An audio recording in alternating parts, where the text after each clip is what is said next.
Có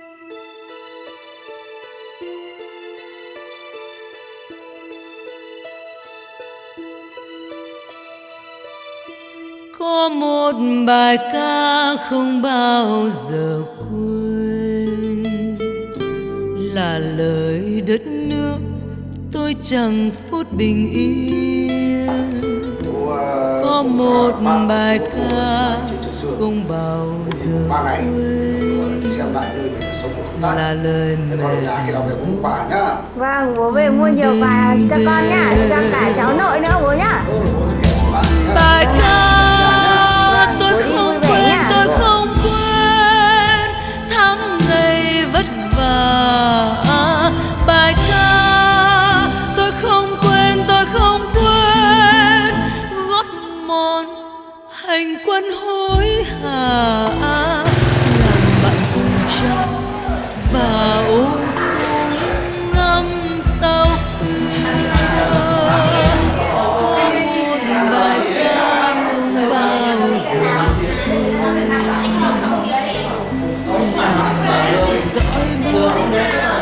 bằng thời gian. Có một bài ca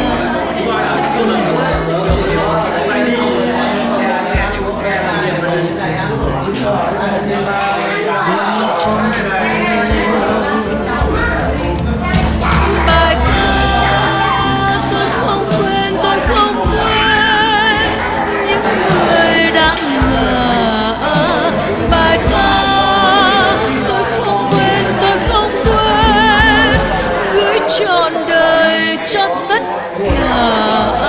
Nào đồng đội tôi còn ôm súng giữ biên cương, nhưng giờ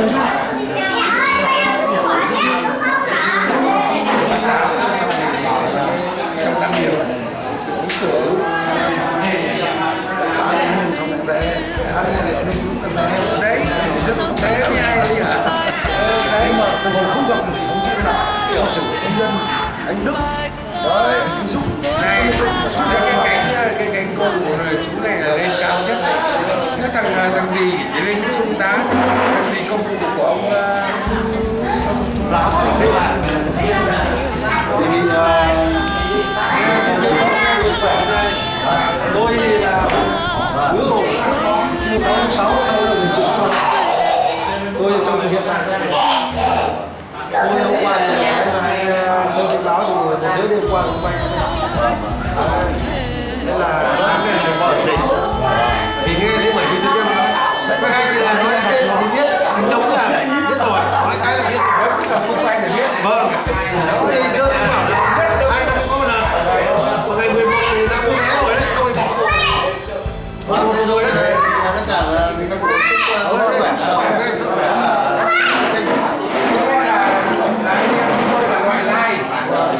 xin rất cảm ơn đội Hà Bắc đã tạo điều kiện giúp tôi đi một chuyến Ba Trẻ. Rất là cảm ơn anh nhé.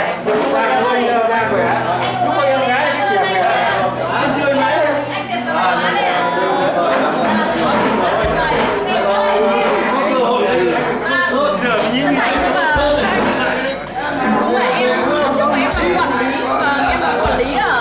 Ở đấy nhưng mà xong được một ít tháng thì em lại đi ra thượng mày cái răm để cho nên có thể các anh quên. Không Tâm thì nhớ cái Tâm thì sai cái Hà sai chỗ Tâm ngày xưa Tâm với Hà chơi với nhau lắm. Vâng, em với Hà là chơi với nhau.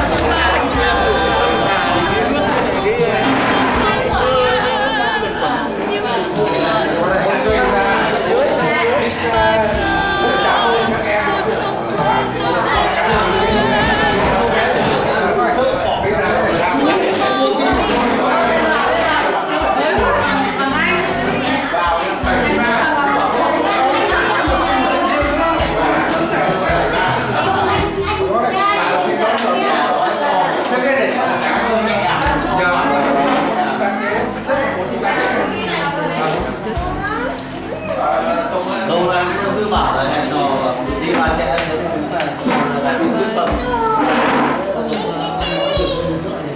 Lần trước rồi. Giới thiệu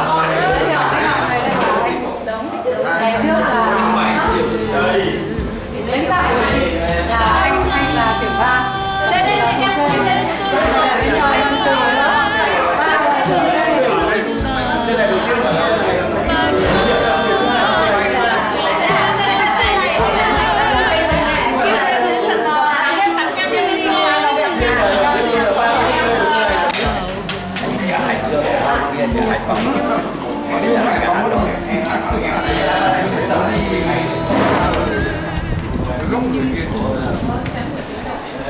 Mà sau khi cùng Trang, sau em trở về là trung tâm gắn kết. Để đây không nhiều đóng vai nhiều chức năng.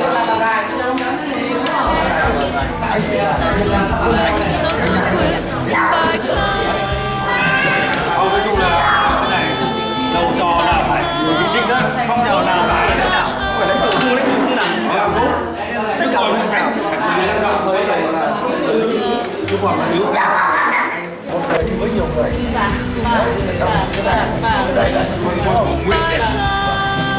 Em là học cái khóa ở đấy, làm phần tí ở đấy không đi không phải chụp cái với đồng đội với cả tôi không thể nào quên, tôi không thể nào quên.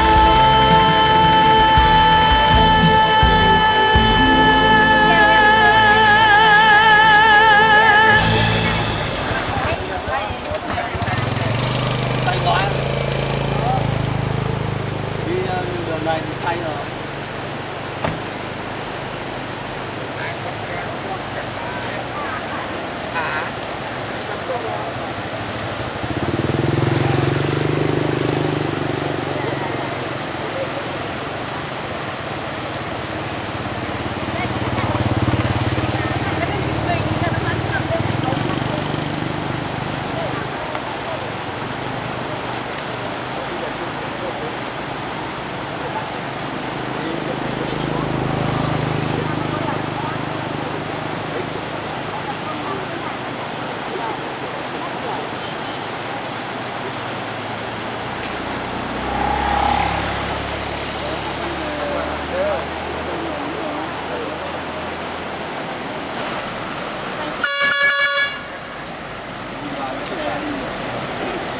Sẽ đi đâu ạ?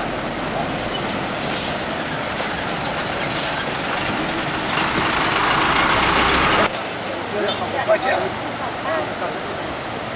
Cách đây 300 năm, nay trở lại với một đường sống của ta tại chỗ này thì mãi mãi là kỷ niệm em.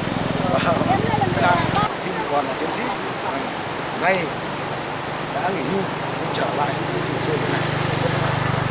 Cái hầm này là ngày xưa xe thì đi là tôi tí trôi cho đỉnh. Cái xe này trước đây là tôi rồi. À ngày xưa là đá chứ đừng có ngầm. Ngày xưa là đá, ngày xưa đá không có chỗ được chưa có ngầm.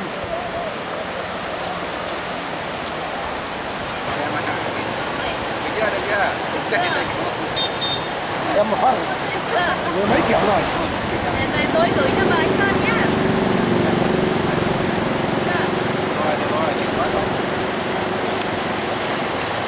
Bác phải nhận đá đấy thôi. Má. Thế ngày xưa bác ở chỗ nào? Mãi đằng trên này ấy. Này, ở đây là đặc khu rồi. Thế các bà bảo một tắm con suối nào đấy? Đấy ở trong nó vào cùng nhà máy. Cách đây còn xa không? Vâng. Rửa mặt cho nó mát. Bảo con suối các bác tắm là cách đây còn có xa không? Đi qua cái đây cũng được độ một đoạn nữa. Rồi. Vào trong đơn vị trong này à?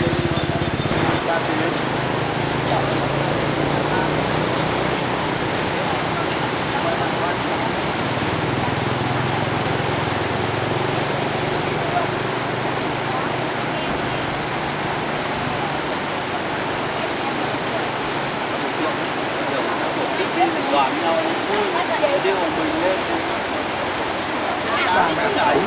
Em là 34 năm. Em 35 năm. Năm 80 mà. 80 tháng 80. Hơn 30 năm rồi các bác mới quay trở lại chiến trường xưa đấy. Đúng 35 năm đấy. Em. Đúng 20 năm. Tôi được 32 năm.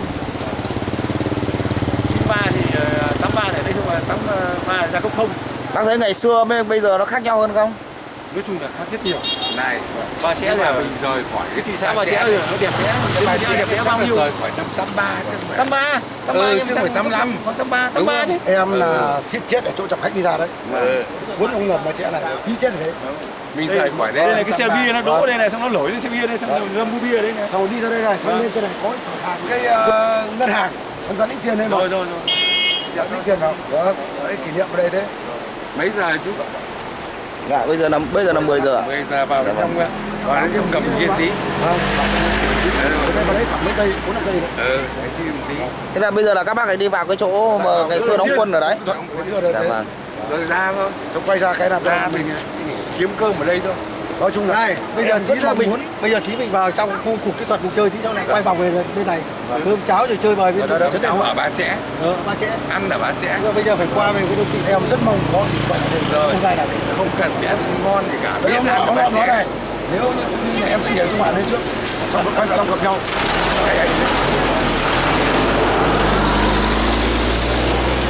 Thế bác ngày xưa bác lái xe qua cái gầm này có thấy vớt không?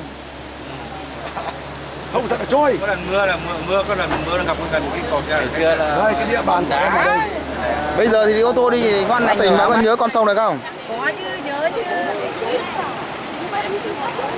Bây giờ nhìn thấy con sông này với con sông ngày xưa nó khác nhau hơn không? Hai bác nhìn thấy con sông này với con sông ngày xưa khác nhau hơn không? Nó nhỏ hơn. Nhỏ hơn. Ngày xưa là rộng hơn hả? Vâng, kỷ niệm của bác ở đây là cái gì đấy? Ngày xưa là đi chân đất lội qua cái đập tràn này. Qua cái đập tràn này. Nhưng mà nó không có cái cầu như bây giờ gì. Thế ngày xưa bác ở cái chỗ nào? Đầu tiên thì ở trên cái chỗ này, xong rồi về sau các chị vào trong mãi tầng trong kia cơ. Đầu tiên là ở trên đây. Cái chỗ cái cây ấy kìa. Xong rồi Chỗ cái lùm cây trước mặt mình đấy hả? cái cây gì mà nó rất cao mà rất thẳng. giờ nó tinh tùng cầm keo. Không phải là sa mu mà nó gọi là cái cây gì? Ôi chúng thực em ra mà nói cái vùng này là ngày xưa là lim Lim đi lấy cho nên là khi buổi trưa anh ngủ ở đây á Đây là chỉ có lim mà dậy rất đau đầu rất nặng đầu không có cái cây gì mà nó rất cao nhỉ? này nên bây giờ là tinh rồi. bây giờ này nói chung là hôm nay đi thời tiết rất đẹp. Ngày xưa ở đây là rừng già các bác. Cây lim này rồi những cái cây gì ta kít cả. ba cái triệu một ký này Ô, Thế à? nói là khoảng 1 triệu view với lại phòng học cần nằm đây này nhà khách ở đây nhà khách xa lắm, nhà khách có Nhà khách 3 ngày. Ngày xưa đơn vị của các bác đóng đây có bao nhiêu người? đông nó bị dưới quân khu đấy chứ còn Đây là tướng ở đây hết cả.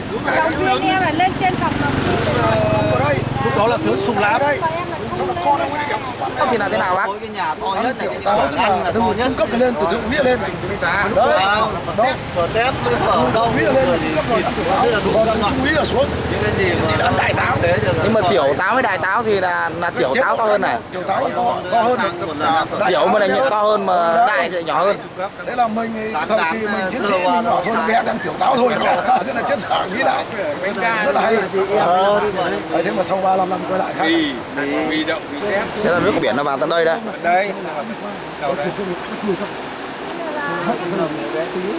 Nhiều thuyền không bác? Nhiều, thuyền kia cái chỗ này nó đỗ cả đây, nó neo đổ chỗ kia.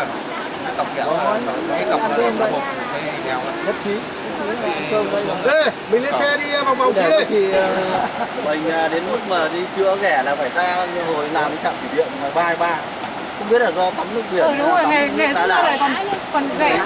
Đảo Đã mà chả còn đắng hơn cái nhiều. thứ hai nữa là ra biển, hôm nào ra bãi biển Đấy thì nước nó lên, Tắm đi. nó lên chiều nó lên. chiều nó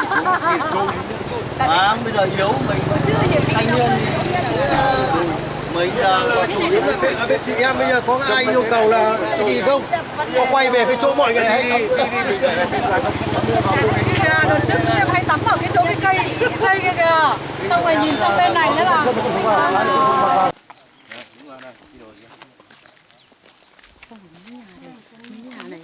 mình còn vào mở vung cái nồi đậy bằng cái vung ấy cái vung gỗ không mình thấy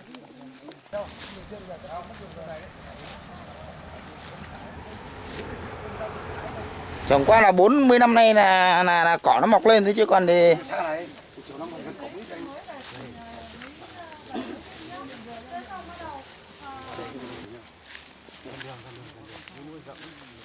Đài ở đây Tổng đại bên cái suối em ơi. ông đấy lúc đấy làm gì ở đấy Quay lại đi đặt hiệu nhá. kia Ta mới thả lên thấy hay măng cái gì không đào ba kích.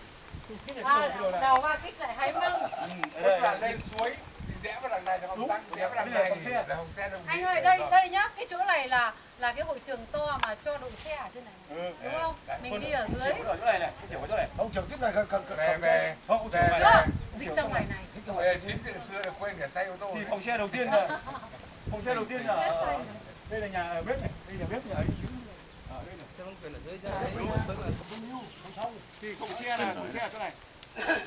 Ra ông chữ quay đầu. em mà cầm cái nhộng ở tay đấy, em đứng đấy mặc cái áo màu gì đấy, đội lón. Thế đâu, thế mình hỏi thế anh, nó hỏi anh mặc thế nào? Anh mặc quần đội, áo bộ đội. Thì hôm mình mặc quần áo quân sự. Thế xong bắt đầu là gì? Đạp xe đạp ra. Xong đi qua anh nhìn, thì em hỏi ai đây? Em đợi bạn em. Nhìn thấy số qua thì mình đi xe đi thẳng luôn chả.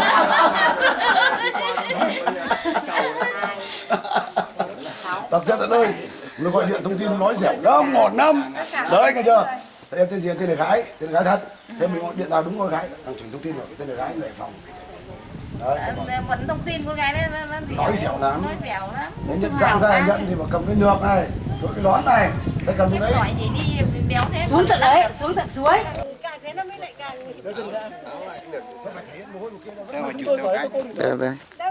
đây. Các bác ra cái bóng mát này đứng đây em chụp mấy kiểu ảnh để làm kỷ niệm đây. Ông. Vâng, cả nhà ra đứng cái bóng mát kia đấy, đứng dệ bờ bóng mát đấy. Dốc này kia là dốc lắm. Vâng. Đây chụp được cái dốc này, còn bây giờ còn mỗi cái dốc này là ai cũng có thể nhớ được. cần gì là phải đằng sau đỡ luôn Thế chưa cái công xa để đúng bãi rau. vâng Công xa để đấy. ngày giờ em chỉ biết chỉ có ô đây Bác có ô phải đứng đằng sau, đằng trước che mất hết người khác. Nghiêng cái ô ra, thưởng mặt sang. Nhưng mà hơi khuất thế hả? Đây. Được chặt bây giờ. Đấy, đứng chưa đấy, đứng chưa đẹp nhất. Đứng chưa đẹp nhất. Đứng cái chỗ mát cho em với.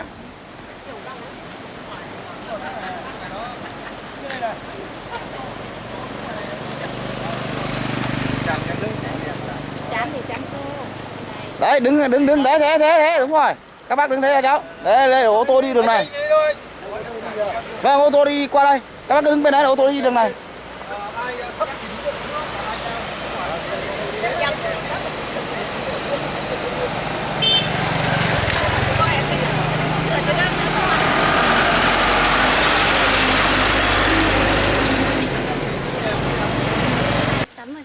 tắm mà đây Thế là con suối đây là bây giờ là vẫn còn nguyên si đây ạ. đây đây giờ đấy gì dân nó bé gì mấy chục năm này hồi xưa mình ở cái nhà Bao nhiêu năm các bác mới đến đây? Đây ơi, hồi xưa mình ở cái nhà chỗ này này gì? Đi về từ năm 81. Về năm 81 cơ mà. Mình nhớ tắm suối này. Này dọc con khe này này. Chỗ này vẫn bằng phẳng ơi gì? Ôi nước trong lắm các bác ạ. Ấy nhỉ, suối nó cũng lấp hết gì vậy gì? Tại ơi trước cái suối nó rộng quá nhỉ? Cũng thế rộng. Cũng thế nhưng mà có nghĩa là đấy là dọn dẹp cái xe gì lên chốt rồi. Này em biết không, chị một lần rừng. Các chị phạt hết đây để trồng sắn xong phải ăn sắn đấy.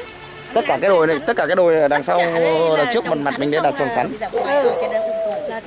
Rau xanh ôi rồi ôi sướng lắm mà. Các chị trồng bí ở chỗ kia quả dài này. Thế cái nhà vệ sinh ở trên kia chúng mày biết ok không? Bảo thế nào bảo là tự nhiên rồi. Bảo thế nào nhỉ? Bảo cứ tự nhiên cái kiểu đâu vụ. Tự nhiên còn tắm ba mấy chục đứa tắm ở đây. Tắm ở đây gì vậy? Tắm. Nước hồi xưa là có nước đọng đây, nước mới chảy ra. Thế này nó cứ đọng cái này trong lắm nè đây. Tắm Bây giờ thực hiện lại đi. Đi cháu tắm. Đâu, khoảng trên cái tắm thôi. Phải. Mình hay cái tắm khoảng trên. Tái hiện chiến trường. Tái hiện chiến trường đi trời ơi đẹp thế này mà. Đây là có cảnh mấy đứa gái tắm ở thôi rồi. Hai vừa vai nổi lên tắm là tuyệt vời. Thế này. Nhưng mà cái nước thế này chả có chỗ giấu. Không, nó trong như này mới hay. Chứ nó đục lên không dở anh buồn cười. Cái đẹp phải đẹp vào nước trong. Nguyên đông cái này không có chỗ giấu.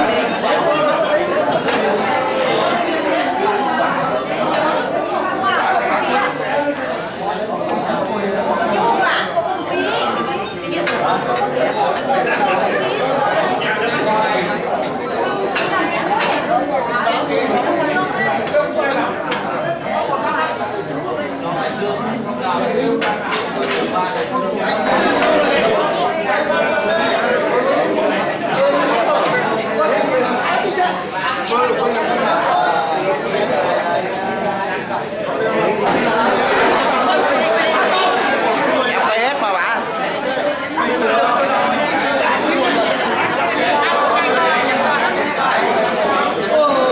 Cái này á, về xem lại buồn cười lắm đấy.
Ra rồi lên đi.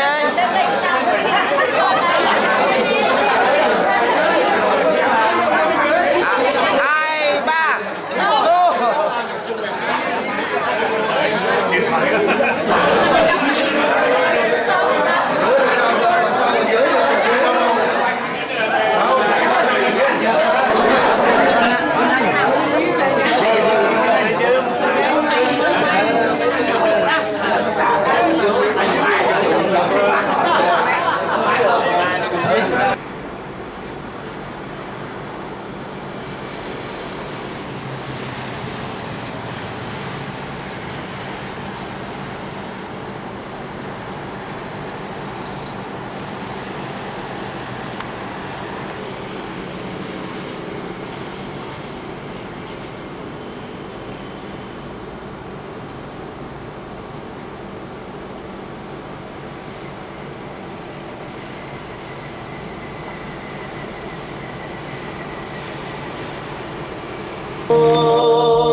Rừng ru ta vẫn yêu như quê nhà,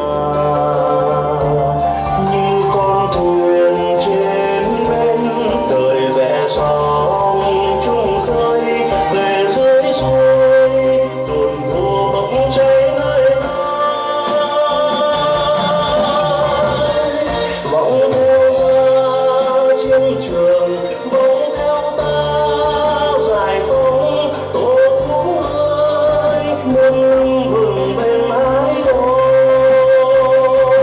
lời ru xưa vô về lời ru nay thúc giục dồn lòng ta ra trên ở trời.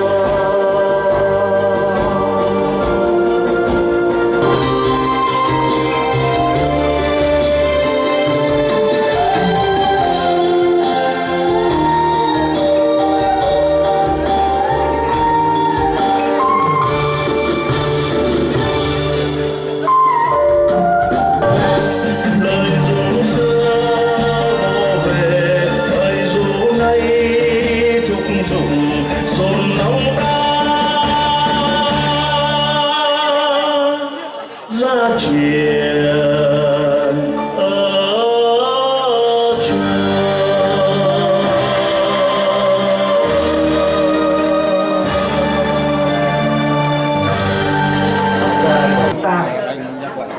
Một dòng hát nữ Thanh Hỏi cũng là cách đây 34 năm đã từng hát đơn ca bài Đêm Nghe Hát ở bên nước Bắc, và hôm nay là Thanh Hỏi là từ ở Hòa Bình. Hôm nay lâu lắm rồi, hôm nay lại được nghe một cái bài người đứng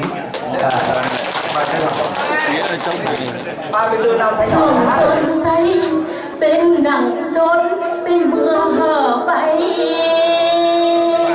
em giang tay em xòe tay.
Ngày xưa học hát năm 80 mà anh Chiếu cái này nào Hưng đâu rồi, Hưng đâu rồi, mời Hưng mang một chút nào. Chúng ta hãy cùng hát, xin mời tất cả các thủ trưởng hát với lại Nguyên người đặc công năm xưa cùng kết hợp bài hát bài quân hành.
Đêm nay đồng hoang sương xuống,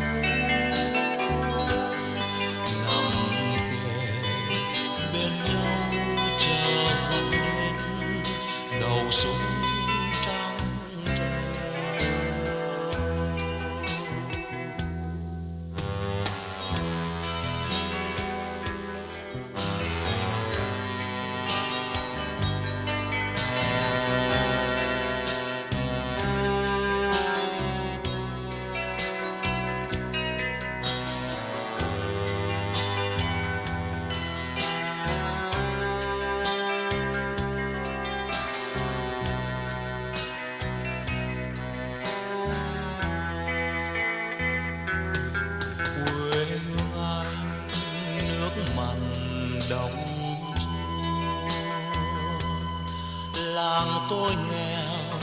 đất cày lên soi đá.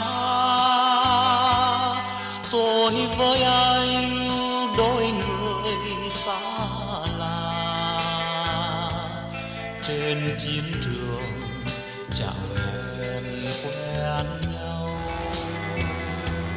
Súng bên súng, đầu gối bên đầu, đêm tôi chung trăng thành đôi tri kỷ.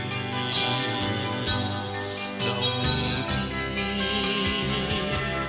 ruộng nương anh để vợ anh thay, gian nhà ông mặc kệ gió lung lay.